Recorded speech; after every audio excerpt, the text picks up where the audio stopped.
Wrapping things up from Changwon Gymnasium, where the LG Sakers come into town, put up a good fight, but eventually fall to the new Taipei Kings. But Taylor, the storylines of this game really started before the players took the floor, because it was already known that the Sakers would be without their two frontline guards, and then the Kings have actually already dealt with some games without Joseph Lin, and of course Venti being elevated to being the head coach. Coming into this game, there's so much to talk about, and we had a great game on the floor. Yeah, it was a tight first half. Last game against each other, it was a tied score. This time around, Sakers were only a couple points behind.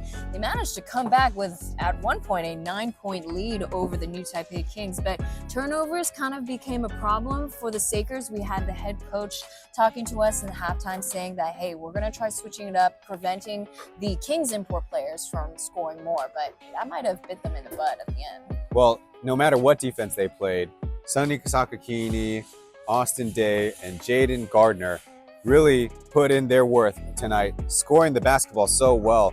They made 12 of the Kings' 15 threes on the game, and early goings, it was pretty much all Day and Sakakini. Yeah, I mean, combine all three imports together, they've scored 68 points as opposed to 25 points only for the local players. And, talk about reoccurring not necessarily issues, but things that we've seen from seasons before is import players being the heavy contributors of scoring as well as rebounds. Tonight, we're really seeing Sakers out-rebounding them twofold. They only have 28 rebounds, 4 offensive rebounds. So again, it's not a difference maker tonight, but make the simple things, don't make them overcomplicated. Get those boards just to get those second chance opportunities. It's funny because coming into this game, we would say things about the Sakers not getting the rebounds, whether in their first game against Kings, at least from what we saw when the Kings match up, and then following up, of course, being shorthanded against the Zach Broncos as well for the Sakers. So with another game here, they actually really proved it to themselves. They actually, especially led by Asem Murray and Michael Eric, were going to the boards in addition to their low post game. And so I think the possession advantage that those rebounds gave the Sakers a chance. And they did have moments of brilliance, especially in that third quarter. They had, as we mentioned, the 9-point lead. And it's a credit to Venti, Hongzhisan of the new Taipei Kings, to steady the waters. Maybe it took a few timeouts, but they're able to finally come together as a group. And Taylor, I think I want to go into the risk Venti took by substituting a lot of players in the fourth quarter. Lin Jingbang got more run. Number 13, Lu Jun jumped in. Tank jumped in there. And so all these guys rotated in, and it was a risky move, but it paid out in the end because they had fresh legs. All the guys made some shots, which really helps. Yeah, we did see the regular rotation come back. Just a couple of minutes of that rest really did the job. And, talking about Venti, he does have coaching experience, but I think, he has a lot of the trust and the years behind the new Taipei Kings. But Tom Wiseman probably also came in to nudge him in the right places, get him to call the timeouts where it's needed. Maybe he was also the one that encouraged Venti to put on those bench players, those role players in the meantime. So credit goes to the coaching staff on the Kings. And again, Sakers, though, still did pretty well considering, again, we're talking about Yuki-san, Jun Soo-young not playing their 2-guard rotation, as well as Carl Tamayo not even playing at all today. Yeah, getting ready for playing for the Gilas in the upcoming World Cup qualifiers. Taylor, for me, what was tracking on the game has to be the Kings import scoring so much. I think sometimes you lose the game, not necessarily just because of the last 2 minutes, just because of the game-winning buzzer beater. I feel like the fourth quarter, Jaden Gardner's 2 3-pointers to start the fourth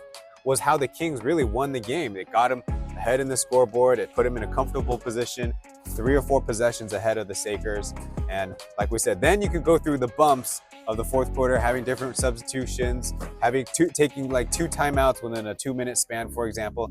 That's what was tracking for me on the new Taipei Kings side. Before I talk about my points is that, Gardner really brings the youth and the energy that the new Taipei Kings definitely need for sure. And again, great debut in his EASL campaign. Now, for what was tracking for me, I guess, one thing that we want to point out for the Kings side, Sakakini hitting a career milestone, 100 rebounds in the EASL. Now, Kayan briefly mentioned that this could be his retirement year. We'll see. One player for the Sakers, I would would say is actually Han San-hyuk. He came in scoring 12 points in the third quarter. Really, I thought it was a turning point in the third quarter, but unfortunately, they couldn't finish at the end. Yeah, he was a player that looked so aggressive, taking his shots from comfortable places. Yeah. And then the Kings really did a good job forcing him to dribble backwards. When guys dribble away from the basket, it's a lot harder to make a shot. And so I felt like maybe his age, maybe flying over the fatigue kind of set in because, again, the Sakers don't have a deep rotation of guards. Usually he's playing second or third fiddle to the other guys. So today, being in the starting role, carrying the scoring load in the third quarter, might have drained his energy in the fourth quarter. But the Sakers were trying to deliver a blow and take the crowd out of it. Yeah, and with good reason. They are 0-3, no wins yet. We will see coming down the line, but in the future, I think they're going to have their players be more decisive. They're going to pull up for the three, or if they're going to cut in or drive down to the lane. They have to make these quick moves. We see a lot of them passing around, so that's just my last point for tonight. Well, I think what's tracking for me about the Sakers, though, despite starting the East Asia Super League campaign 0 wins and 3 losses, they're still number 1 in the KBL regular season standings. And I did a little bit of research. In the last 10 KBL championships, 5 of them were won by the number 1 overall seed for the regular season. And they play a 2-tiered playoff system like the East Asia Super League playoffs will be, where 3 plays 6, 4 plays 5 in the first round. The first and second seed get a bye. They play the semis of the 4 teams and then the finals. So making the KBL finals is your ticket to the East Asia Super League regular season. And if things are still going the way they are for the Sakers back at home, we might see them again in the future. And I'm really looking forward to it. They put up a pretty good fight, certainly much better than even what they did at home, and understandably going to Ulaanbaatar and taking the L there. Yeah, credit goes to them again. It's not over yet. They would probably want to win every single matchup from here on out for their EASL campaign. All right, I think that does it for us on a Wednesday night. Once again, East Asia Super League, real great action tonight. And I think that's it for us. We're going to be signing off now, and we'll see you guys in the next one. See ya.